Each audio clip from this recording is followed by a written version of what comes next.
आज हम लोग पजेसिव प्रोनाउन के बारे में पढ़ेंगे। यूजेस ऑफ पजेसिव प्रोनाउन, है ना। बोलते ही समझेंगे कि पजेसिव प्रोनाउन कहते किसको है, इसका मतलब क्या होता है, ठीक है। पजेसिव प्रोनाउन को जेनेटिव केस भी कहते हैं। पजेसिव प्रोनाउन का दूसरा नाम बोलते हैं, उसको बोलते हैं जेनेटिव केस। इसके बाद पजेसिव एडजेक्टिव, पजेसिव एडजेक्टिव को पजेसिव केस भी कहते हैं। मतलब पजेसिव प्रोनाउन का एक नाम होता है जेनेटिव केस और पजेसिव एडजेक्टिव का दूसरा नाम होता है पजेसिव केस। अभी पजेसिव केस और जेनेटिव केस है क्या, तो ये प्रोनाउन है। हम लोगों ने पिछले क्लास में पढ़ा था पर्सनल प्रोनाउन के बारे में। पर्सनल प्रोनाउन में ही पजेसिव केस है। पजेसिव केस दो टाइप्स का होता है ना। एक पजेसिव प्रोनाउन होता है, एक पजेसिव एडजेक्टिव होता है। पिछली क्लास में हम लोग ने पढ़ा था पर्सनल प्रोनाउन। पर्सनल प्रोनाउन में था क्या, नॉमिनेटिव केस, जिसको हम सब्जेक्टिव केस भी कहते हैं, ऑब्जेक्टिव केस और पजेसिव केस। पजेसिव केस दो टाइप्स का होता है, एक पजेसिव एडजेक्टिव और एक पजेसिव प्रोनाउन। पजेसिव प्रोनाउन को हम लोग जेनेटिव केस से भी जानते हैं, पजेसिव प्रोनाउन को हम लोग जेनेटिव केस के नाम से जानते हैं, और पजेसिव एडजेक्टिव को हम लोग पजेसिव केस के नाम से भी हम लोग जानते हैं। The possessive case and genitive case are used to show relation with a noun।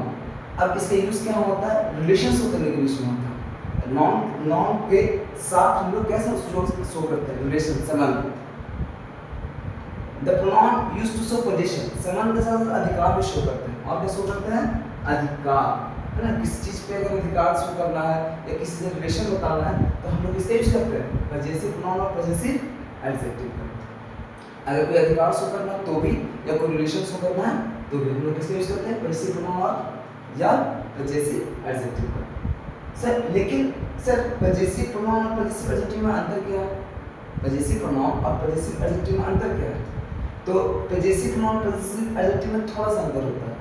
Possessive pronoun के बाद जैसे ये माइन है, ये पजेसिव प्रोनाउन है, इसके बाद कोई भी नाउन नहीं है, इसके बाद कोई भी नाउन नहीं है।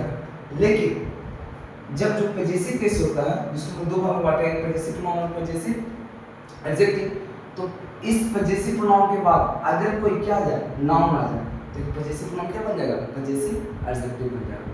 यहाँ पे माई है, माई के बाद यहाँ पे क्या आ रहा है, नाउन, माई के बाद यहाँ पे नाउन आ रहा है, तो ये जो पजेसिव केस है, ये माई है, माई पर नाउन आ रहा है, तो जो पजेसिव केस क्या बन जाएगा, पजेसिव एडजेक्टिव।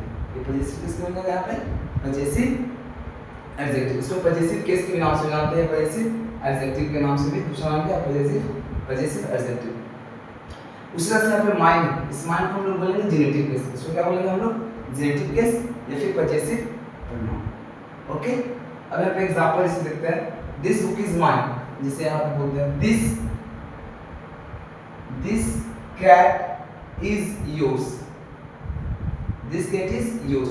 यहाँ पे इसको जेनेटिव केस भी कह सकते हैं इसको, या फिर एक और नाम क्या बोलते हैं, पजेसिव प्रोनाउन। इसका हिंदी क्या होता है, यह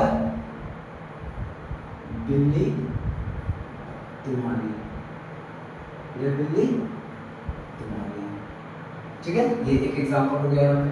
अगर एक और एग्जांपल लेते हैं इसी के आधार पर, तो क्या हो जाएगा यहाँ पे, अगर यहाँ पे लिखते हैं, स्पेशली यहाँ पे लिखते हैं कि दिस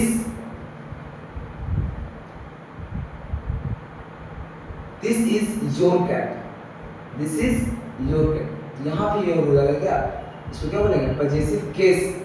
इसका एक और नाम क्या होता है, पजेसिव एडजेक्टिव। इसको और क्या बोल सकते हैं, पजेसिव एडजेक्टिव के नाम से भी जानते हैं, ठीक है। और ये दोनों का यूज होता है क्या, टू शो रिलेशन, या फिर क्या बताने में, क्या दर्शाने में, किसी वस्तु पे अधिकार को बताने में क्या करते हैं, इसका यूज करते हैं, दर्शाते हैं।